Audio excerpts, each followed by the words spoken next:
నాకు ఈ వేదిక మీదకి వచ్చాక అర్థమైంది ఏంటంటే, ఎంత తక్కువ మాట్లాడితే అంత ఎక్కువగా చప్పట్లు కొడుతున్నారు. ఇప్పుడు అస్సలు మాట్లాడకపోతే స్టాండింగ్ ఓవేషన్ ఏమో అనుకుంటున్నాను. మణి గారికి స్టాండింగ్ ఓవేషన్ అంట.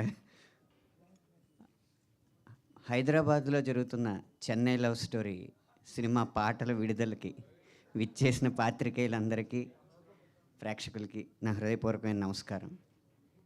ఈ సినిమా కానీ, ఈ పాటలు కానీ బాగా రావడానికి ఒకే ఒక్క కారణం ఏంటంటే, ఇద్దరి మధ్య ఏ అహం అయితే ఉండకూడదో ఆ అహం దహించుకుపోవడం వల్ల ప్రతి విషయంలోనూ ఈ సినిమా గెలుస్తుందని నేను నమ్ముతున్నాను.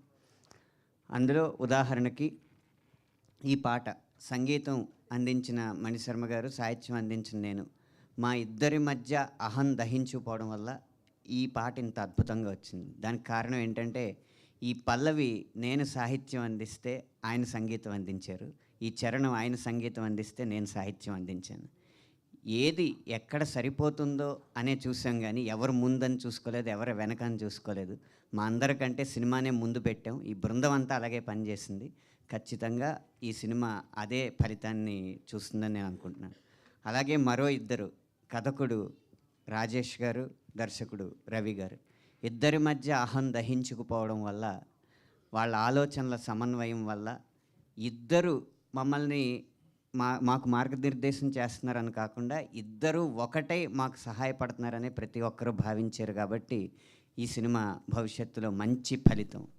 అన్నిటికన్నా ముఖ్యంగా నిర్మాత ఎస్కేఎన్ గారు, వీళ్ళ పనిలో మనం వేలు పెట్టి కల్పించుకోవడం కంటే వేలు లక్షలు పెట్టి వీళ్ళకి సౌకర్యాలు కల్పించడం మంచిది అనుకుని మా వరకు రాకుండా, ఏ సమస్యలు మా వరకు రాకుండా, అయినా మా వరకు రాకుండా మా పని మమ్మల్ని చేసుకొనిచ్చి ఇంత అద్భుతమైన పాటలు రావడానికి సహకరించారు. ఇంత సహృద్భావ వాతావరణంలో నిర్మితమైన ఈ సినిమా ఖచ్చితంగా మీ హృదయాల్ని దోచుకుంటుందని, తర్వాత కలెక్షన్లు కూడా దోచుకుంటుందని మనస్ఫూర్తిగా నమ్ముతూ విరమిస్తున్నాను.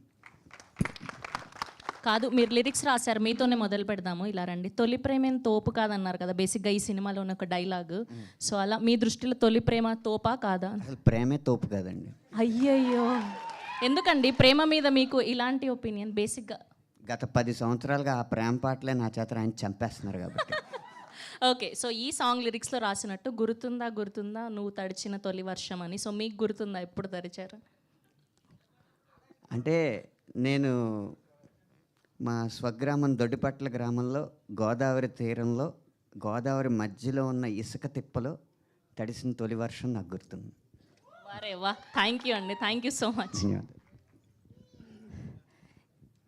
ఎస్. అండ్